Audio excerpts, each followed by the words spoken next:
मी त्यांना एकच उपमा दिली आहे, टोमणे बहाद्दर, टोमणे बहाद्दर.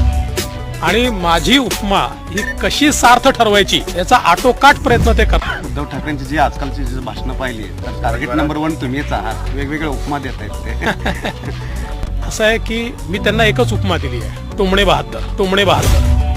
आणि माझी उपमा ही कशी सार्थ ठरवायची याचा आटोकाट प्रयत्न ते करतात. त्यांना असं वाटतं की बाबा आपल्याला आता देवेंद्र फडणवीसांनी उपमा दिली आहे तर आपण ही उपमा सार्थच ठरवली पाहिजे. त्यामुळे ते टोमणे मारत असतात, काहीतरी बोलत असतात. माझं एकच मत, एक वाक्य विकासावर बोला, एक वाक्य. ही निवडणूक जी आहे सामान्य माणसाला त्याच्या जीवनामध्ये परिवर्तन करणारं सरकार निवडून द्यायची आहे. किमान एक तर सांगा आम्ही हे करू, आम्ही ते करू. 25 वर्षात अख्ख्या मुंबईमध्ये हे सांगू शकतील असा एक प्रोजेक्ट नाही आहो, एक नाही. मी 10 सांगतो. आज जेवढे आयकॉनिक प्रोजेक्ट आहेत माझ्या काळात सुरू झालेले हे नाही करू शकले नाही, एकही नाही. त्यामुळे हे विकासावर बोलू शकत नाही. त्यांना अदवा तद्वा बोलणे आणि हेडलाईन मिळवणे, मनोरंजन करणे